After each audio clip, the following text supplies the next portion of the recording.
This is Upfront and Direct Radio with Mo Gilly. I'm going to do another movie review. I'm going to talk about The Last Straw. This movie was about a little bitty diner in this little country town. It didn't say where it was located at, what state it was in. It was a little bitty city, a little country city. And this guy, he owned a diner and had his daughter working there. He tried to make her a manager.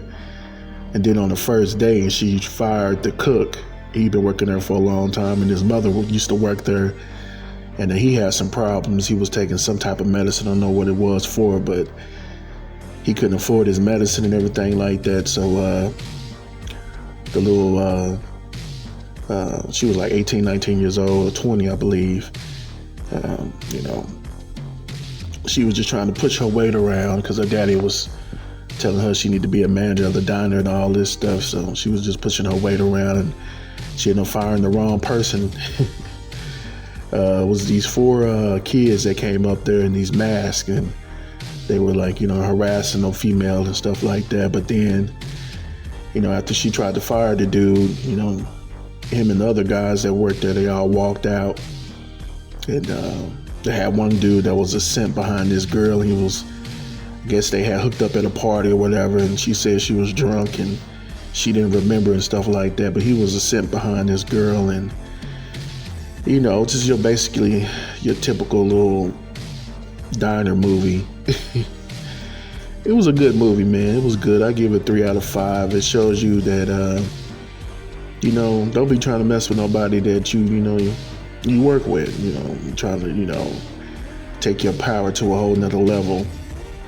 Fire some of these people, because in real life, there's been stories about people coming back up to the job and doing shooting sprees on people up there at the job that they fired them and stuff like that, getting their revenge and stuff. So people ain't playing with this job stuff. So this movie was a harsh reminder of that.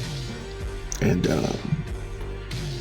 he got everybody that worked there on that the swing shift or whatever, because she had to stay at the diner and worked overnight by herself while her daddy was out there going on a little date with a female.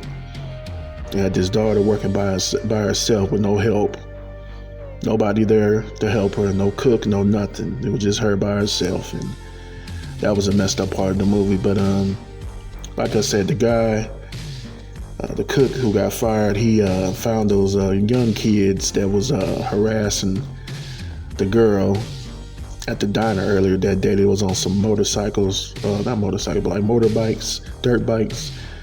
So him and his special needs brother went and found them, and he ended up killing the little boys or whatever. Ended up taking a mask and taking the dirt bikes. So he put the dirt bikes in the truck, his special needs brother's truck, because I don't think he could drive or something. I don't know what's wrong with him, but he got the guys from the diner, and they all put the mask on, trying to scare the girl.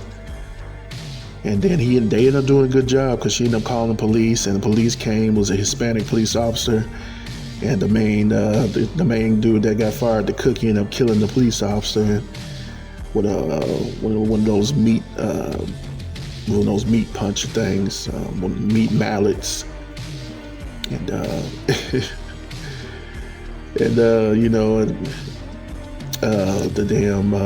the girl, she ended up finding some old meat and putting it up under her little outfit. And then the cook tried to stab her. Well, he did stab her and stabbed her right into the meat, but he did stab her on the side, like in her kidneys almost. But she ended up faking it, faking like she was dead at the end of the movie. And then this girl get in the sheriff car, the police officer who got killed.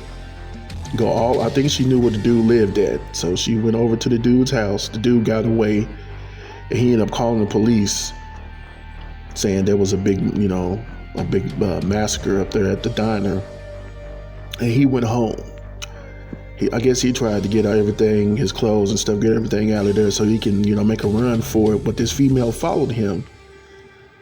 Then she pulled up to his house and seen that the truck was there, and then she gonna go in the house and kill this dude, stab him in the neck, and then just go go back to the diner, and she pulled over to the side of the street and fell out in the in the grass. Her daddy came out of nowhere and saw her laying in the grass or whatever.